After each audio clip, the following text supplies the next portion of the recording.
네, 첫 번째 역에 도착했는데요. 이창원 부장님 어서 오세요. 네, 안녕하세요. 네, 오늘 저와 함께 첫 번째 역에서 처음 만나셨는데 네, 영광입니다. 아닙니다. 제가 더 영광이고요.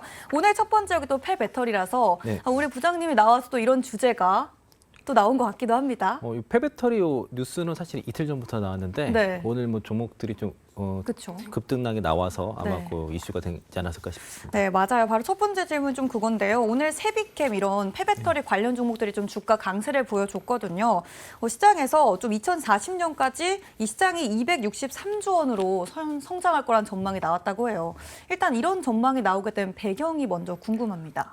그게 그 SNE 리서치 자료고요. 네. 회사가 원래 그게 2월 달에는 200조 정도로 발표를 했었거든요. 이게 이제 몇 달 만에 이제 260조로 이제 상향된 거고요. 네. 2040년까지 이제 한 260조 시장 정도로 얘기를 하고 있고 2050년에 사실 600조까지 성장할 것으로 예상하고 있고요. 네. 그리고 이제 2030년까지는 60조 정도, 그리고 그러니까 40년에 그 260조 얘기했으니까 대략 뭐 4배 이상 성장하는 시장이 되겠죠. 2030년부터 또 아직 사실은 멀었는데. 네, 멀긴 네, 했죠. 그러니까 본격적으로 이제 그 시장이 개화하려면은 이제 그 배터리가 많이 발생을 해야 되는데 이게 네. 보통 한 차 연수가 뭐 한 8년 정도는 타야 이제 폐배터리가 발생한다고 하면은 아직 진짜 실제로 이제 그 폐배터리 시장 크게 열리는 시장은 뭐 2030년도는 돼야 될 것 같고 그래도 2025년부터는 그래도 그 전기차 이제 그 폐배터리 그 폐차 대수가 한 56만 대 정도로 보기 때문에 네. 2025년부터는 사실은 본격적으로 시장 개화한다고 볼 수 있을 것 같고요. 네. 그리고 이제 이게 이제 중요한 게 결국에는 그 리튬을 수출하는 게 제일 중요하거든요. 이 폐배터리를 재활용해서 여기서 리튬이라든가 니켈, 코발트, 망간 이런 이제 광물들을 추출하는 게 중요한데, 근데 요 뉴스가 좀 저는 개인적으로는 좀 잘못된 뉴스가 좀 있다고 좀 보는 게 뭐냐면 어떻게 얘기를 하고 있냐면은 그 SNE 리서치에서 향후에 이제 그 LFP 배터리가 대세가 될 거라고 얘기를 하고 있거든요. 그러니까 NCM 배터리의 그 점유율이 줄어들고 LFP 배터리의 점유율이 늘어날 거기 때문에 그래서 근데 문제는 LFP 배터리는 재활용이 좀 어렵다는 문제가 있습니다. 리튬 빼고 나머지 인산이란 철 같은 경우에는 재활용 가치가 별로 없거든요. 워낙 흔하기 네네. 때문에. 그리고 이제 그 각형이고 워낙 이제 그 분해하기가 좀 어렵기 때문에 앞으로 LFP가 대세가 돼서 폐배터리만 늘어날 건데 이게 재활용이 어렵기 때문에 이거를 재활용할 수 있는 기술 연구가 많이 필요하다 이런 뉘앙스를 얘기하는데 이게 좀 잘못된 얘기라 볼 수 있겠고요.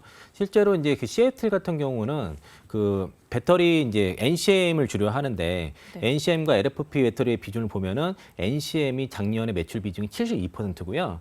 그 NCM 5523과 622이 대부분입니다. 나머지가 이제 LFP 배터리고 그리고 이제 유럽 시장에서도 LFP 배터리의 점유율은 0%대거든요. 1%가 안 되고 근데 그 시애틀 같은 경우는 대부분 그 NCM 523과 622 위주고요. 네. 그 NCM 81 같은 경우에는 뭐 매출 점유율이 1%도 안 됩니다.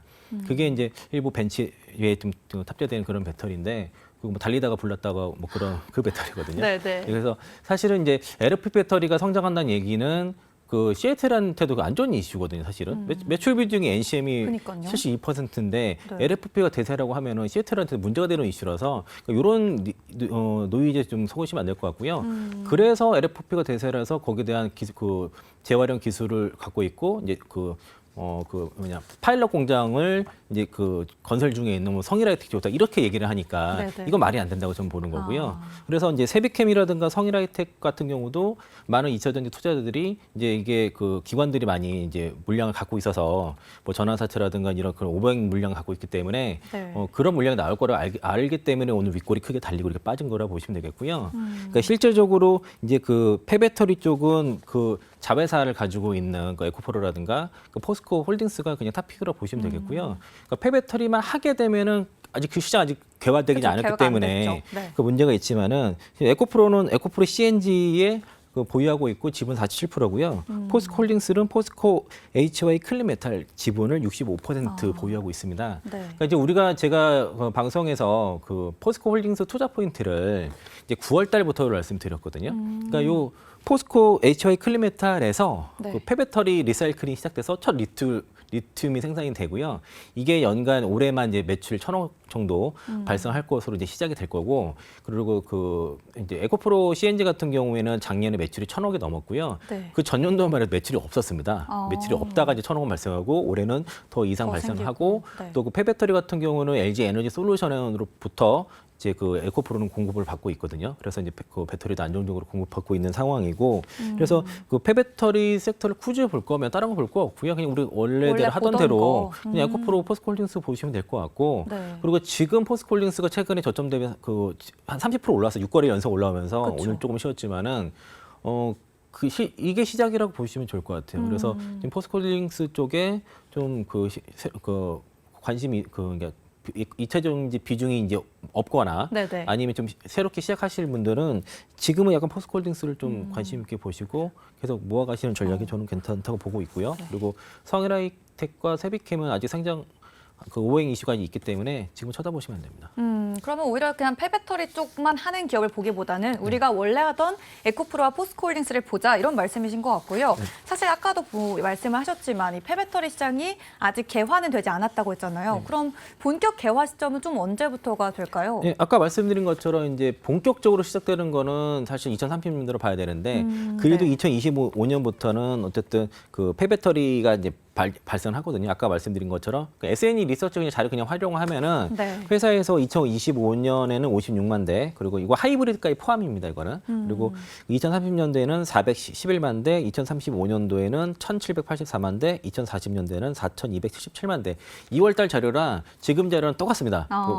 그 전망치가 똑같은데 2040년도에 그 금액 기준으로만 260조로 올린 게 이게 아마도 뭐 리튬 가격이 올라가거나 뭐 그런 것 때문에 광물 가격이 올라간 것 때문에 네. 가격 자체가 좀 더 올라간 게 아닌가 싶고, 결국에는 이 전기차 시장의 성장세가 굉장히 가파르다는 것들이 이 폐배터리 시장의 성장세랑 같이 맞물린다고 보시면 되겠고요. 시간차가 있는 거죠. 그러겠네요. 예, 전기차 같은 경우에는 2025년부터 이제 전기차 대량 생산 시대가 이제 나타나기 때문에 그때부터 급성장하는 반면에 이 그 폐배터리 시장 같은 경우에는 2025년 이후에 2030년도부터 급성장이 나오는 그렇죠. 시간차가 폐배터리가 나와야 그쵸. 그 시장도 갈 수 있는 거지만 네. 어쨌든 전기차와 맥을 같이 해서 폐배터리 시장 자체는 같이 커질 수밖에 없다 이런 이야기죠. 그렇죠. 향후에 더 커질 수 있는 시장이기 때문에 네. 그래서 지금은 이제 뭐 2차 전지 양극재라든가 뭐 관련 지주사 이런 거에 집중 투자하고 배터리 기업들 집중하겠지만은 그렇죠. 향후에 2025년이나 2027년 이후에는 네. 폐배터리 관련 종목들이 주도주가 될 수도 향후에 있습니다. 이런 시장 봤을 때는. 그래서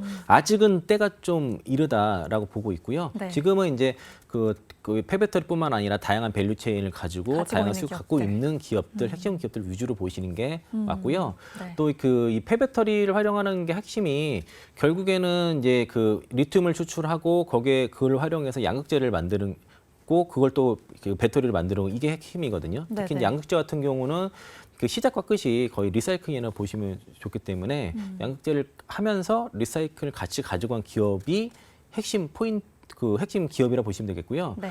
그렇게 있는 기업은 우리나라에서 딱 2개밖에 없습니다. 아까 말씀하셨던 그 네, 두 맞습니다. 기업. 예, 에코프로, 포스코홀딩스밖에 없기 때문에 네. 그게 그래서 이제 그 탑픽이라고 보시면 되겠고요.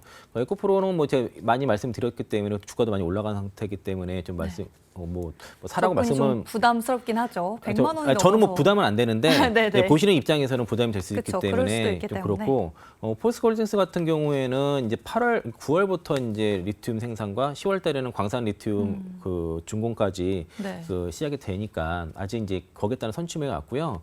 그리고 핵심적인 게 포스코홀딩스가 외국인 비중이 52%에서 지금 35%까지 줄었습니다. 근데 저희가 저랑 이제 같이 계시는 이용우 이사님이랑 저희 회의할 때 네. 외국인 비중이 35%까지 떨어지면 이거 바닥이다라고 좀 판단했고요. 그래서 거기서는 적극적으로 잡아야 된다고 봤는데 그쯤에서 지금 올라오기 시작한 거고, 그리고 고점 외국인의 보유 비중이 50%까지 올라갔을 때 주가 상당한 고점 나올 거다라고 보고 있고요. 그러면 네. 앞으로 외국인은 적어도 15%의 비중 더 담아야 된다라고 주가 많이 올라갈 것이고, 이 아이디어는 제 아이디어는 아니고 이용훈 이사님 아이디어라고 말씀드리겠습니다. 아, 네, 알겠습니다. 그럼 좀 사실 어느 정도 답변이 예상이 되기는 하는데요. 네. 그래도 2차 전지 자체 아직 안 갖고 계신 분들은 네. 뭐라도 사야 될 것 같다는 그런 마음을 많이 하고 계실 것 같아요. 네. 그래서 이 2차 전지 기존에 잘 갔던 종목 제외하고 이 폐배터리에 좀 눈을 돌리시는 분들도 많으신 말씀이신 것 같은데 네. 어떻게 관심이 양극재에서 이쪽으로 갈 가능성은 없다고 보시는 거죠? 네, 그게 말이 안 되는 게요. 네네.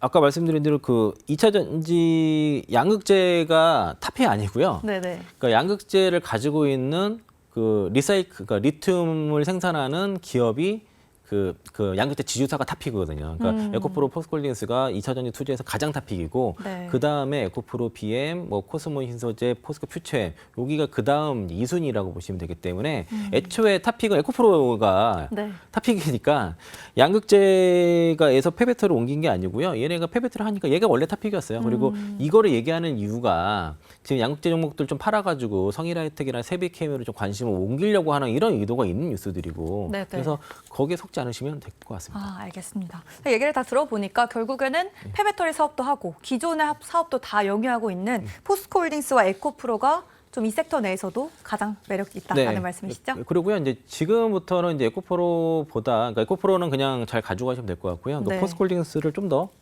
주목해 보시고 내년 주도주가 저는 포스코홀딩스라고 보고 있습니다. 네, 그럼 에코프로는 가져가고 포스코홀딩스는 계속 매수하는 전략으로 네, 전략까지도 제시를 해주셨습니다. 네, 이렇게 해서 폐배터리역에 대한 이야기 나눠봤고요. 저희는 다음 역으로 이동해 보겠습니다. 이로운 경제 채널 EBC